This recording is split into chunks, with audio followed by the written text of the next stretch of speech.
오늘 말씀의 제목은 예수님의 종교개혁과 나라고 하는 제목으로 같이 말씀의 은혜를 받고자 합니다. 오늘은 특별히 종교개혁 기념주일입니다. 종교개혁은 1517년, 지금부터 508년 전 10월 31일, 이번 주 금요일이에요. 지금의 독일 지방, 그 당시에는 이제 지금같이 나라 구변이 없어요. 예. 독일 그 지경에 아우구스티누스 수도원이라고 있어요. 그 수도원에 젊은 수도사 마르틴 루터가 궁금한 게 많았어요. 카톨릭에 대해서, 교황의 처신에 대해서, 신부와 주교들의 여러 가지 역할들에 대해서 궁금한 게 많았어요. 그것을 가지고 자기가 하나의 질문지를 뽑아가지고요, 비텐베르그 성당의 한 출입문에다 이렇게 게시를 했어요. 그 총 쓴 질의한 질의서가 95개예요. 그래서 95개 이제 태세라고 얘기합니다. 그때는 처음에 교회를 개혁하려고 한 것도 아니고요, 뭐 어떤 특별하게 운동을 하려는 것도 아니에요. 그냥 자기가 궁금하니까 그거를 이제 써붙였는데, 그때 마침 또 이제 구텐베르그의 인쇄술이 이제 막 발달돼 갖고요, 그걸 보고 동감하고 많은 사람들이 그걸 막 복사를 해갖고 막 퍼날리기 시작한 거예요. 그러다 보니까 어떻게 됩니까? 사회적으로 문제가 되고, 막 그게 루터가 일으키는 아주 작은 불이 점점 번져나가서 큰 불이 되고, 결국은 어떻게 됩니까? 유럽 전체를 완전히 불을 태워버린 겁니다. 그 사건을 우리가 세계 역사에선 종교개혁이라고 합니다. 그 종교개혁을 기념하여 교회마다 10월 31일, 이번 주 금요일 직전 주일, 오늘이에요. 10월 26일 직전 주일을 종교개혁 기념주일로 지킵니다. 그러니까 여러분이 이단과 정통교회를 구분하는 많은 요소 중에 하나가 이런 거예요. 이단들은요, 절대로 이런 예배 안 드려요. 이단 많이 다녀보셨던 분들은 알아요. 이단들은 아무리 다녀도요, 종교개혁 기념주일 이런 거 그 사람들은 알지도 못해요. 그러니까 그런 몇 가지의 간단한 질문만 해도요, 금방 이단과 정통을 알 수가 있어요. 루터를 위시한 수많은 이 개혁자들은 우리에게 지금 현재 굉장히 멋진 신앙의 유산을 남겼어요. 그 신앙의 유산을 5가지의 오직이라고 표현해요. 이제 영어로 five solas라고 이런 말을 하는데요. 그 5가지의 오직은 뭡니까? 바로 오직 성경, 오직 그리스도, 오직 은혜, 오직 믿음, 오직 하나님께 영광. 이렇게 해서 5가지 오직이에요. 이걸 그분들이 완전히 정립을 한 거예요.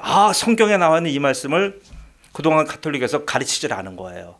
성경을 자기들만 봤어요. 라틴어 성경을 가지고 자기들만 읽었지, 일반 대중들은 아무리 내가 성당을 다녀도 성경을 읽거나 접할 기회가 없는 거예요. 그러니까 신부들이 엉터리로 아무리 강론을 해도요, 회중석에서는 알아들을 방법이 없어요. 그런 시대가 1500년대입니다. 그래서 바로 종교개혁의 요점은 그거예요. 뭐냐면 성경을 다시 회중들에게 찾아준 사건이에요. 이게 성경을 찾기까지 이렇게 힘든 겁니다. 그래서 이거는 이제 그런 사건과 함께 또 하나 사회적인 파장은 뭐냐면 유럽의 문화적인 토양을 완전히 바꿔버렸어요. 종교개혁이. 그 당시 여러 군주국들이 있어요. 조그만 군주국들이 있었는데, 군주국들이 바로 뭘 중심으로 이제 뭉쳐지게 됐냐면요, 내가 이 개신교를 지지하느냐, 개신교를 반대하느냐에 따라서요, 막 이제 정치적인 지형도 막 갈라지게 되는 거예요. 이렇게 보세요. 종교적인 변화, 사회, 문화, 인문적인 변화가 그냥 다 와버리는 거예요. 한마디로 유럽 전체가 막 뒤집어졌어요. 자, 그리고 개인의 신앙과 양심의 자유가 강조되면서요, 이게 바로 나중에 뭐로 변했냐면 근대 민주주의를 태동하는 놀라운 토양이 된 겁니다. 그리고 교육을 중시하게 되고요, 또 책을 읽을 수 있는 문해율이 막 올라가기 시작하는 거예요. 그래서 성경을 읽을 수 있는 권리가 개인의 이제 교회에 있는 게 아니라 개인의 고유의 권리로 이제 막 인정되는 세상이 온 겁니다. 그래서 종교개혁은요, 중세와 근대를 분기하는 분기점이 된 겁니다. 이렇게 중요한 거예요. 또 종교개혁의 정신은 프로테스탄티즘이라고 그래요. 프로테스트는 한거하다 그런 뜻이에요. 우리가 한거자들이에요. 프로테스탄티즘은 인간의 가지고 있는 근본적인 직업관을 바꾸는 거예요. 과거의 중세는 어때요? 거룩한 직업은 딱 하나밖에 없어요. 신부, 수녀, 종교인밖에 없어요. 나머지는 전부 다 세속 직업이고요. 나머지는 전부 다 속된 직업이에요. 그럼 뭐예요? 거룩한 분들만 대우받고 나머지는 전부 다 무지렁이가 된 거예요. 그런데 바로 이때 칼빈이라는 분이 나타나서 직업 소명론을 강조해요. 하나님 주신 모든 직업은 거룩하다. 조금 더 속된 게 없다. 이거 직업 소명론이에요. 모든 직업을 하나님의 소명으로 받아들이는 겁니다. 그러니까 그다음부터 어떻게 돼요? 내가 직장에서 돈을 세는 회계인이라고 할지라도 이것은 뭐예요? 하나님이 나를 이 자리에 세워주신 놀라운 아름다운 직업인 거예요. 이게 바뀌는 거예요. 그 결과 이제는 평범한 일에 종사하는 사람들도 직업 소명론에 따라서 일을 하게 된 겁니다. 그래서 이 종교개혁이 바로 이렇게 성과 거룩함과 속된 것에 이 자기들이 만들어 놓은 장벽을 완전히 허물어 버린 거예요. 그래서 어떻게 돼요? 모든 사람은 직업을 신성시하게 됐고요. 노동을 소중하게 여기게 되었고요. 자본이 모인 거 옛날에 어떻게 돼요? 성경도 그렇고 카톨릭도 그렇고 자본이 많은 사람들을 전부 다 부도덕하게 봤어요. 자본을 어떻게 보면 저것은 만하게 악으로 본 거예요. 그러나 아니에요. 이 종교계의 정신으로 말미암아 자본의 축적을 하나님의 축복으로 여기게 된 거예요. 그래서 여기서 뭐가 싹터요? 자본주의가 싹튼 겁니다. 그 종교계의 정신으로요. 유럽에 굉장히 가난했던 한 나라가 있어요. 그 나라가 이 종교개혁의 정신을 받아들여서 사람들이 뒤바뀌고 나니까요. 이 나라가요. 불과 7년 만에 나라가 완전히 바뀐 사건이 있었어요. 역사에 아주 유명한 얘기예요. 그 나라는 얼마나 가난한지, 그다음에 땅이 해수면보다도 낮아요. 그러니까 그 땅 갖고 뭘 해요? 산도 없어요. 그런 땅에서 염분이 많은 땅에서 뭐 해먹을 게 없는 거예요.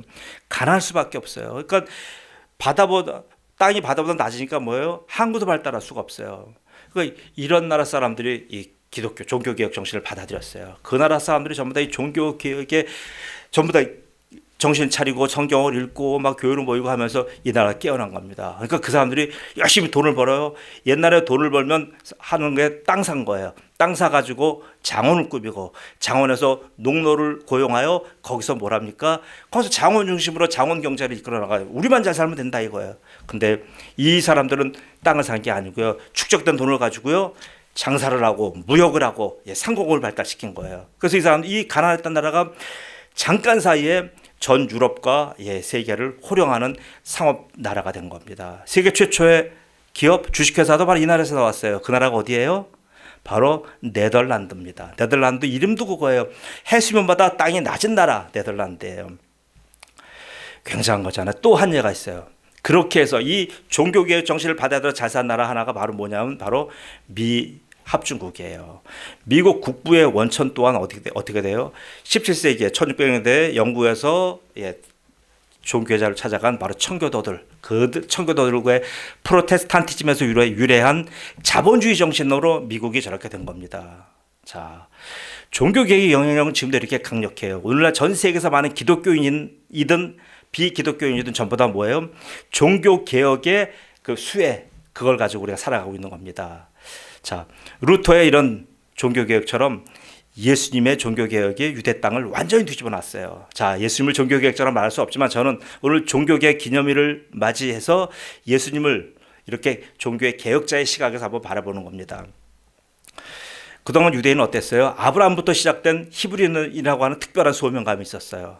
또 야곱부터 시작한 유대인이라고 하는 정체성을 가지고 있었어요. 그리고 모세에게서 받은 자기네만 독특한 율법과 제사 제도가 있었어요. 그리고 다윗으로부터 이어받은 강력한 유대 왕국이란 정통성 갖고 있었고요. 또 포로기 이후에 특별히 형성된 유대교, 그 유대교에 대해서 아주 그 사람들은 너무나 자랑하고 있었습니다.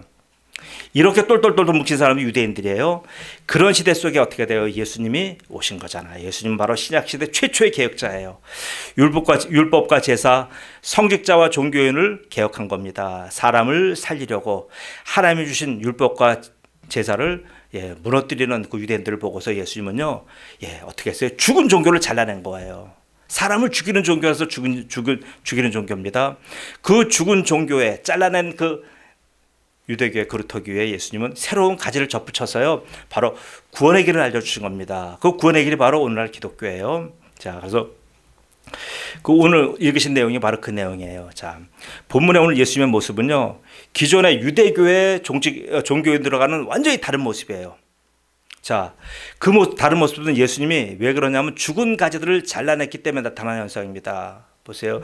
카톨릭과 개신교가 완전히 다른 것처럼 유대교와 기독교는 완전히 달라요. 왜? 보세요. 가톨릭과 유대교는 죽은 종교이고요.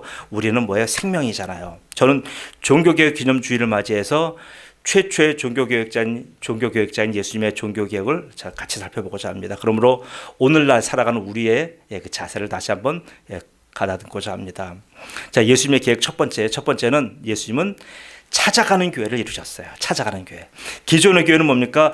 고정된 교회예요. 교회가 딱 있어갖고요. 모든 사람들이 찾아와야 돼요. 모든 사람들이 예배를 드리러 와야 돼요. 성전이 그렇고요. 회당이 그래요. 성전이 이동하는 법은 없고 회당이 이동하는 법은 없어요. 이 고정된 장소로 사람들이 제사와 예배를 드리러 가는 형태가 기존의 교회였습니다. 근데 예수님의 교회는 안 그래요. 예수님의 교회는 예수님이 직접 찾아가시는 교회예요. 감리교회 창시자 요한 웨슬리가 한 말이 있어요. 세계는 나의 교구다. 이 말은 뭐냐면요. 세계가 자기의 목양지예요. 그러니까 이 사람은 말을 타고 전국 유럽, 영국 전역을 돌아다닌 거예요. 왜요? 자기는 지금 성공회라고 하는 국교의 목사가 아니잖아요. 국교의 신부가 아니기 때문에 자기는 어느 회당에서 설교할 권리가 없는 거예요. 없으니까 어떻게 됩니까? 말을 타고 사람들이 모이는 곳에 어디든지 가가지고 거기서 복음 전해요. 이게 요한 웨슬리입니다. 세계는 나의 교구. 바로 예수님이 이랬어요. 예수님은요. 예수님의 교구는 어디예요? 온 성경에 나온 것 같이 온 갈릴리, 데가볼리는 10개 도시예요. 또 그 요단강 동쪽에. 그다음 예루살렘, 유대, 요단강 건너편까지 이렇게 보세요. 이게 뭐 예수님의 교구예요. 여태까지 유대의 율법사들, 유대의 바리새인들 이렇게 한 사람 누가 있어요? 제사장, 선지자 아무도 이렇게 돌아다니면서 복음 전하는 사람 한 명도 없어요. 예, 이 사람들이 설령 오고 간다 할지라도 자기의 맡은 그 영역 내에서만 움직일 뿐이에요. 그런데 예수님은 아니에요. 그 경계를 넘어서요. 어떤 경계입니까? 유대인과 이방인의 경계를 완전히 막 넘어다니신 거예요. 그 공간적인 경계를 예수님은 허물었습니다. 이건 한두 번만 이런 게 아니에요. 예수님의 공생에 내내 이랬어요. 그는 예수님은 어느 지역, 어느 회당에서요. 회당장으로 일하시면서 사례를 받으신 분이 아니에요. 예수님은 어떻게 했습니까? 예수님의 사역은 오늘은 이곳, 내일은 저곳 다니면서 하나님의 일을 하신 겁니다. 그래서 예수님은 당신의 이런 목회 사역을 어떻게 스스로 말씀하시냐면 마태복음 8장 20절에 이렇게 말씀하세요. 예수께서 이르시되 여우도 굴이 있고 공중의 새도 거처가 있으되 인자는 머리 둘 곳이 없다. 얼마나 답답하십니까? 얼마나 외로우십니까? 이렇게 예수님은요, 사람들 모인 곳에, 아픔 있는 곳에 찾아다니면서 복음을 전하셨습니다. 예수님의 개혁 두 번째입니다. 예수님의 개혁 두 번째는 교회의 목적이 바로 어디에 있어요? 구원하는 데 있어요. 이전에 모세의 교회는 어디에 목적이 있습니까? 율법을 강화하고 율법을 해석하고 율법을 준수하는 데 목적이 있어요. 왜요? 유대교회 사람들은 전부 다 이미 구원받은 사람들이잖아요. 이미 전부 다 선택되어서 유대인으로 태어났던 혈통의 근거에서 이미 그 사람들은 유대인으로 태어났다는 것 자체가 구원받은 거기 때문에 그 사람들에게는 구원을 전할 필요가 없어요. 그리고 그 사람들은 이방인에게 복음 전하는 게 아니기 때문에 그 사람들은 구원 개념이 없어요. 무조건 그 사람은 뭡니까? 율법을 어떻게 하면 잘 지킬 것인가? 어떻게 하면 율법에 자꾸 하나하나를 전부 다 해석해서 그거대로 전부 다 내가 신앙심을 가지고 잘 준수해 나갈 것인가? 이게 그 사람들 목적이에요.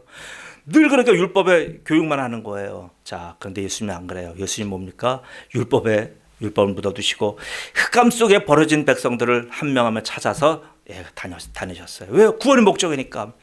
죄악 속에 방치되었던 백성들을 살려내는 게 예수님의 목적이에요. 그래서 예수님은요, 그들을 찾으러 이방인의 땅으로 그렇게 숱하게 돌아다니신 겁니다. 그 많은 사건 중에서 제가 한 사건만 얘기할게요. 대표적인 사건이 바로 요단 동편 이방인의 땅에 데카폴리스에 있는 그 땅 중에 하나 거라사라는 땅이 있어요. 거라사는 이 성으로 둘러싸인 이런 읍이라는 얘기예요. 그러니까 높은 데 있어요. 요단강 그 아주 하한 절벽 높은 데 이렇게 성이 있어요. 작은 성이에요. 여기에 성은 거라사에 한 광인이 살고 있습니다. 그 사람은 무덤에서 옷도 입지 않고 그냥 무덤에서 그냥 지나는 사람이에요. 얼마나 힘이 장사한지 누구도 그를 제어할 수가 없어요. 그를 잡아다가 착고에 채우면 그걸 완전히 풀어버리고 다시 나오는 사람이에요. 그는 쉽게 말하면 뭐예요? 거라사의 광인이 아니라 성경 거라사의 광인을 표현하지만 실제로 그 사람은 뭐예요? 거라사의 왕과 같은 존재예요. 거라사의 그를 건드릴 자가 없어요.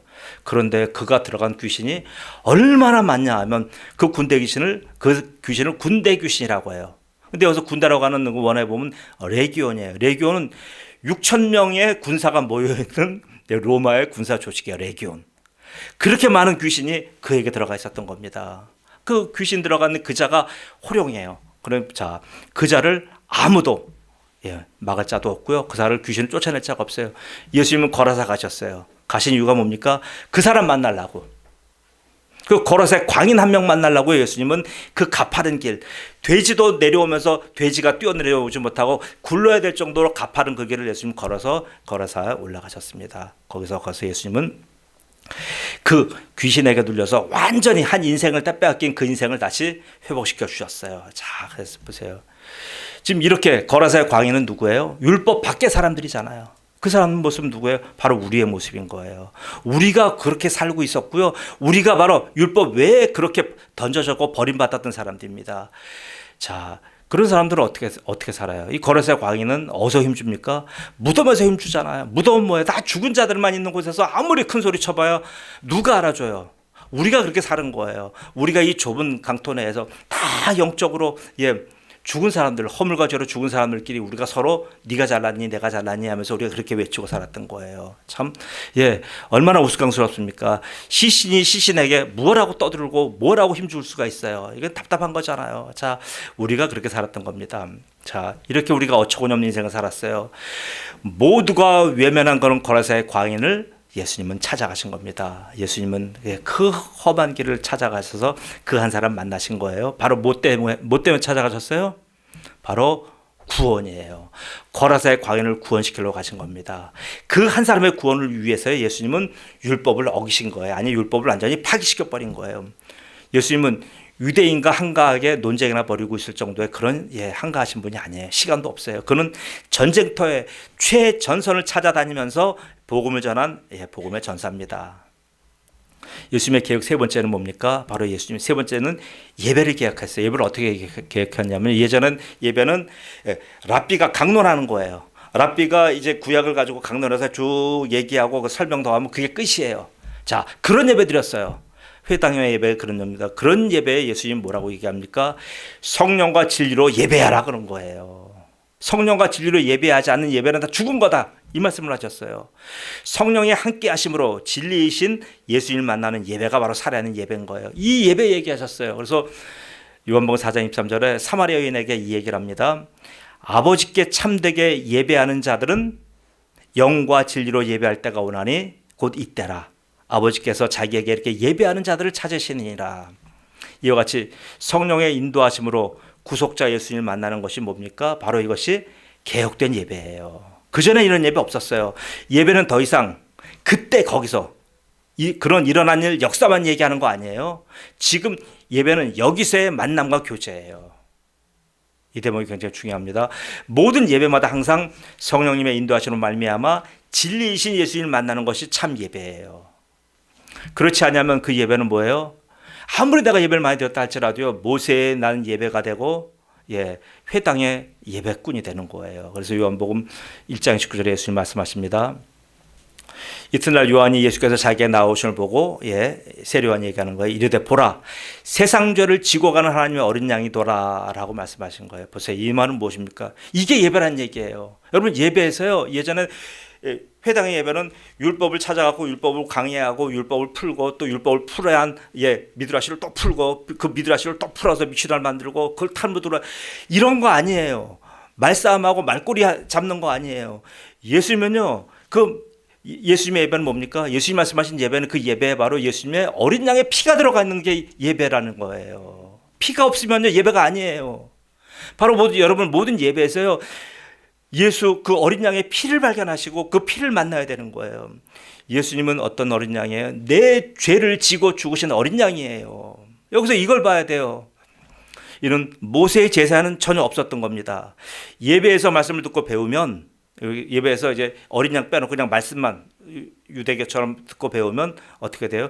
지적으로 알 수는 있어요. 뭐 예수님이 이렇다더라. 아, 그렇구나. 지적으로 우리가 알 수 있어요. 자, 그럼 이건 뭡니까? 그때 거기서의 지식은 알 수가 있는 거예요. 2000년 전에 아니면 4000년 전에 3000년 전에 예전에 그 지식은 내가 습득할 수 있어요. 예배에서 예수님의 보혈 없이 그냥 서로 제가 말씀드리면 그럼 그런 지식을 뭐라고 해요? 그건 바로 성경에 나와 있는 객관적인 지식인 거예요. 객관적인 지식 중요해요. 그 객관적인 지식은 바로 뭐에 근거합니까? 확실해야 되잖아요. 예, 이단들이 말하는 것처럼 희미한 것, 예, 안개가 낀 것처럼 예, 모호한 것 그건 아니에요. 확실해요. 객관적인 지식이 먼저 중요해요. 그래서 객관적인 지식은 확실성을 얘기해요. 서턴티를 얘기합니다. 예. 여긴 많은 사람들이 다 동의하고요. 믿음 없는 사람도 이건 알 수 있어요. 명석한 사람 같으면 이제 공부해서 얼마든지 성경의 진리를 알 수 있고요. 성경이 말하는 도가 뭐다 알 수 있어요. 그러나 거기에서만 머무르게 되면요. 그는 뭐예요? 그는 주님이 말씀하시는 예, 중생한 사람 아니에요. 객관적인 지식이 아무리 출중하다 할지라도요. 그래서 신학교에 많은 가르치는 교수들이요 요즘 다르겠지만 예, 이런 신학적인 지식에 치여갔고요 결국은 주님과 인격적인 교제가 부족하신 분들이 의외로 많아요. 이건 문제입니다. 자, 이거 뭡니까? 바로 그 어린 양 대신 예수의 보혈을 못 만났기 때문에 그래요. 자, 그래서 얼마나 많은 사람들이 객관적인 지식에만 머물렀는지 몰라요. 성경을 더 아느냐, 더 깊이 아느냐, 뭐가 맞느냐. 이거 중요한 거 아니에요. 중요하지만 중요한 게 아니에요. 원어적으로 성경이 무슨 뜻이다, 뭐다, 어떻게 해석한다 중요하지만 중요한 게 아니에요. 거기 머물렀게 되면요, 뭐예요? 교만해져요. 그리고요, 교만해지다 보면요, 내가 예수님을 인격적으로 만나야 된다는 사실을 잊어버리게 돼요.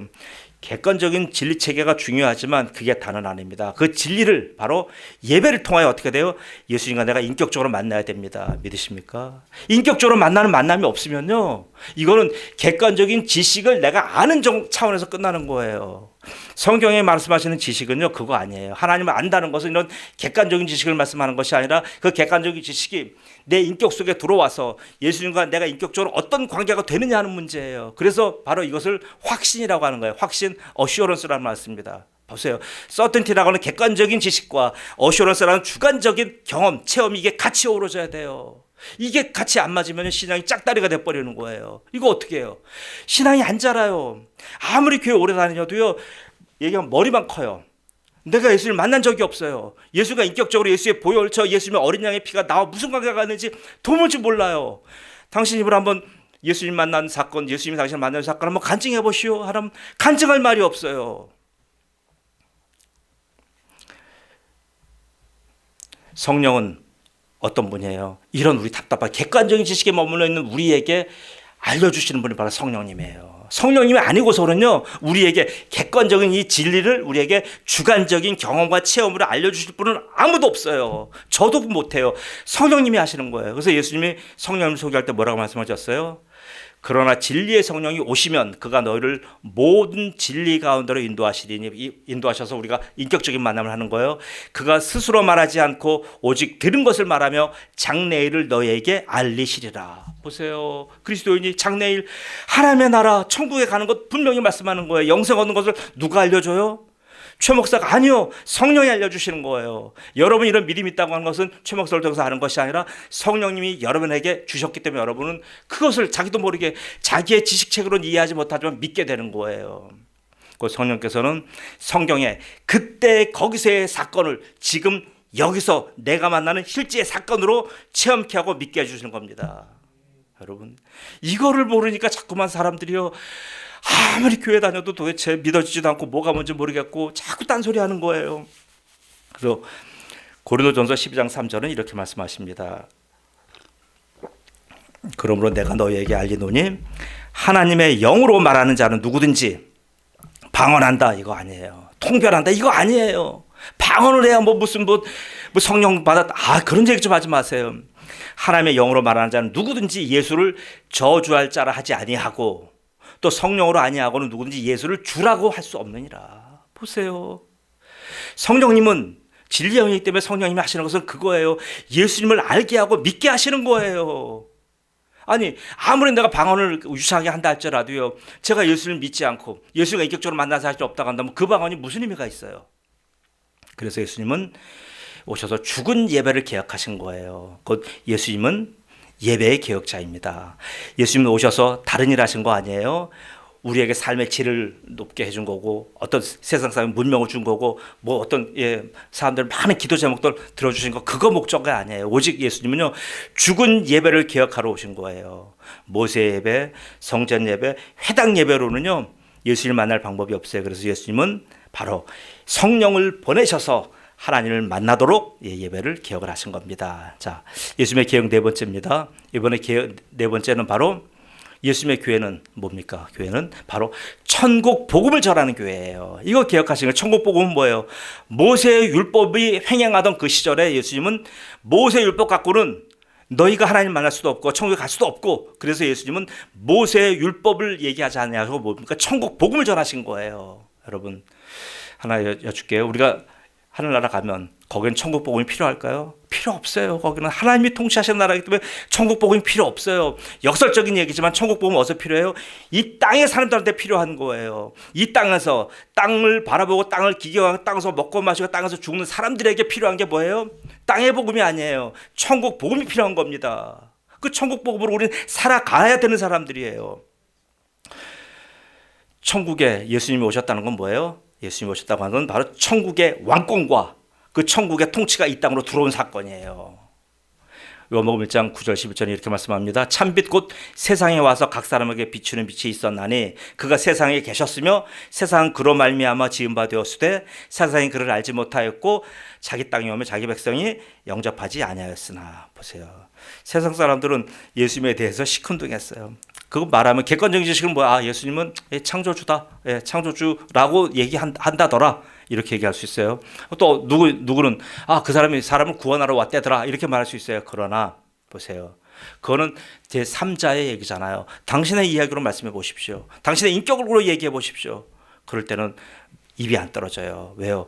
천국을 자신들 중심으로 땅에 떨어진 어떤 이상형 정도로 알고 있기 때문에 그래요. 예수님을요, 바로 땅에 있는 많은 선생님 중에 한 분으로 알기 때문에 그래요. 예수님은요, 천국에 관한 복음을, 천국에 관한 이야기가 복음이에요. 천국에 관한 복음을 예수님은 언제 어디서든지 항상 전하신 겁니다. 곧 회당에서도 가르치셨고요. 회당에 이제 유대인들 맞을 회당에 예배 가서도 모세 율법 얘기 안 하셨어요. 모세 율법을 딱 펴놓고 강론할 때 예수님 보고 랍비 선생님이요 말씀 전해 주세요. 예수님 뭐예요? 율법을 펴놓고 말씀하신 것이 아니라 뭡니까? 예수님 말씀을 하셨어요. 뭡니까? 바로 천국 복음을 전하신 거예요. 그리고 또 하나, 사람들이 길거리 가다 보면 모여 있어요. 동네마다 아픈 사람 모여 있어요. 저쪽 가면 아픈 병자들만 모여 있어요. 그런 데 가시면 복음 전해요. 이건 뭐예요? 이거는 파격적인 거예요. 율법의 바리새인들과 서기관들과 그 종교인들은 절대로 그런 사람한테 가서 복음 전하는 법이 없어요. 왜요? 그건 거룩한 곳이 아니니까. 그들은 거룩한 성전, 거룩한 회당에 온 사람들에게만 율법을 강론하는 거예요. 왜요? 저렇게 세상에 죽었는 사람한테는, 저렇게 속된 사람한테 가서 이 귀한 말씀을 전할 수가 없기 때문에 안 가요. 그런데 예수님은 안 했잖아요. 그런 분들 찾아가신 거예요. 오늘 여기 본문에 보세요. 어떤 분들 계셔요? 여기 보시면 아주 여기 본문에 계신 분들 보시면요, 보세요. 각종 병에 걸려서 모든 앓는 자, 각종 병에 걸려서 고통당하는 자, 귀신 들리는 자, 간질하는 자, 중풍병자들, 이런 사람들을 다 외면한 사람들이잖아요. 예수님이 그런 사람들만 어떻게 보면 찾아다니신 거예요. 자, 그래서 근데 예수님은 그런 분들한테 찾아가면서 예수님 말씀하십니다. 그래서 예수님은 뭘 말씀하십니까? 천국 복음 얘기. 천국 복음의 실체가 뭐예요? 천국 복음을 쭉 얘기하니까 결국은 저분 참 저 젊은 선생님 말씀 잘 전한다. 이거 참 유창하다. 그게 끝나는 게 아니에요. 그 복음을 다 전하시고 나서, 천국 말씀을 다 하시고 나서 그들에게 뭐라고 말씀하시냐면요, 예수님 항상 그래. 자, 너희가 바로 천국 복음을 가진 자다.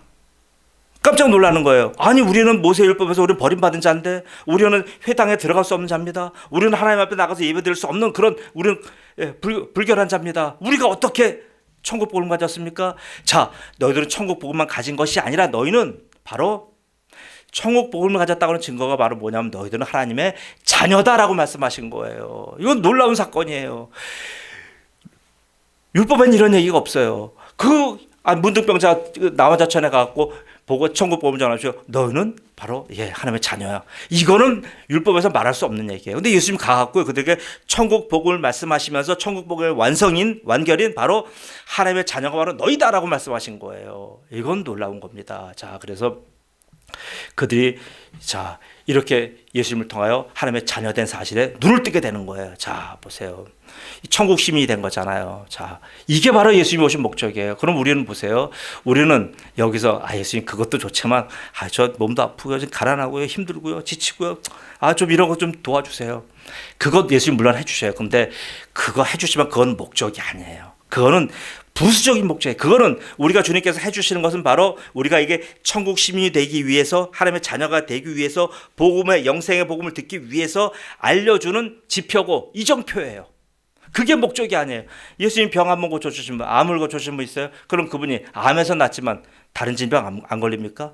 예수님이 그럼 그분에게는 어떤 질병을 고쳐주셨다고 해서 앞으로 모든 질병으로부터 자유함을 주셨습니까? 그거는 아니에요. 어떤 질병이 내가 낫다 그래도요, 다른 질병은 또 계속 와요. 그럼 어떻게 되는 거예요? 그때부터 이런까지 하나님 살아계셔? 하나님 살아계시다면 이게 뭐야 도대체? 이런 얘기가 나오게 되는 거예요. 그래서 질병을 고쳐주자든 고쳐주지 아니하든 그거는 우리는 그냥 감사하면 나가면 돼. 뭐예요? 우리를 구원시켜 주신 것, 천국 시민 만들어 주신 것, 하나님의 자녀 해주신 것, 그거로 감사하시면 돼요. 자, 그래서 예수님은요 이렇게 오실 때 보세요. 예수님이 오시면 왜 예수님이 이런 능력이 있어요? 예수님은요 구약 성경 전체가 얘기했던 왕, 제사장, 선지자 그분이에요.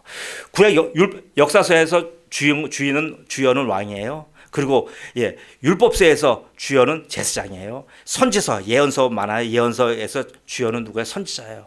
많은 선지자가 있고 많은 왕이 있고 많은 제사장이 있어요. 근데 그 많은 자들이 왔었어도요 천국 복음을 제대로 전하지 못했어요. 근데 그것을 전부 다 이루신 분이 바로 예수님이에요. 그래서 구약의 마침이 되신 분이 예수님인 거고요. 구약을 완전히 이렇게 개혁해서 새로운 복음을 주신 분이 예수님이에요. 자, 그래서 그 예수님으로 인하여 우리는 바로 하나님의 자녀가 된 겁니다. 자, 사랑하는 은혜비 성도 여러분, 교회가 뭡니까? 교회는 숫자가 중요하지만 숫자가 아니에요. 교회는요 10,000명 모였다 이거 문제가 아니에요. 이거 중요한 게 아니라 교회 진짜 중요한 것은 교회는 생명이 태어나는 게 제일 중요한 거예요. 그래서 교회 다니면서도요, 나는 여기까지 예수를 만난 적이 없습니다. 나는 거듭난 적이 없습니다. 나는 중생이 뭔지 모릅니다. 이건 문제인 거예요. 그래서 교회는요 숫자가 아니라 출생이에요. 오카른 목사님 뭐라고 말씀하셨냐면 교회의 힘은 교회의 크기가 아니라 교인 한 명 한 명의 거룩함에 있습니다 라고 얘기했어요. 자, 불신자가 예수님 만나서 거듭나서 중생하고, 그렇게 거듭난 주의 백성이 어떻게 살아가요? 거룩하게 살아가는 것, 그거에 바로 천국 시민이에요. 그런 성도들로 인해 하나님은 영광을 받으시고요, 이 땅에는 뭐예요? 그런 성도들 때문에 이 땅에 평화가 유지되는 거예요. 대한민국 왜 잘 살아요? 정치 지도자 잘 만났습니까? 후원자 잘 아니에요. 대한민국의 그리스도인들 때문에 잘 사는 거예요. 대한민국의 그리스도인들 때문에 하나님 축복 주시는 거예요. 믿으십니까? 전 이 사실에 대해서 흔들지 않은 믿음이 있어요. 대한민국이 이렇게 위대한 축복받은 거는요, 대한민국의 많이 중생하고 거듭난 그리스도인 때문에 하나님이 축복 주시는 거예요. 자, 이런 것이 예수님의 종교개혁의 목적인 거예요. 이 목적 때문에 예수님은 역사 안으로 들어오셨고, 그 죽은 나무와 가지를 전부 다 제거하시고 새로운 가지, 생명의 가지를 거기다 접붙여 주신 겁니다. 그래서 그 인생들에게 예수님은 유일한 바른 길을 가르쳐 주셨어요. 그리고 여러분, 세상에는요 물질도 있고요, 돈도 있고요, 즐거움이 있어요. 그러나 세상에 없는 거 얘기할게요. 세상에 없는 건 정의 없어요. 정의 있습니까? 정 아무리 살펴봐도 없어요.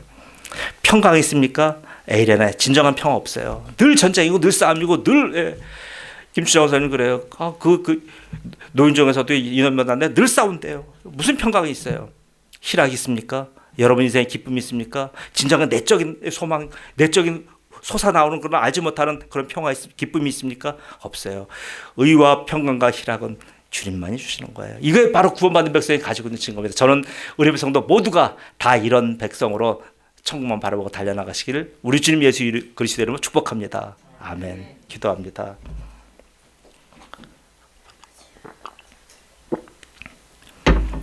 아버지 하나님, 은혜 감사합니다. 종교개혁 기념주의를 맞이해서 예수님을 개혁자의 시각에서 바라보았습니다. 아버지 하나님, 그래서 예수님께서는 구약의 죽은 종교를, 죽은 가지를 잘라내시고 살아있는 가지를 그 죽은 가지에 그루터기 위에다 접목시키셨습니다. 그들이 바로 기독교이며 바로 그들의 후예가 우리인 것을 고백합니다.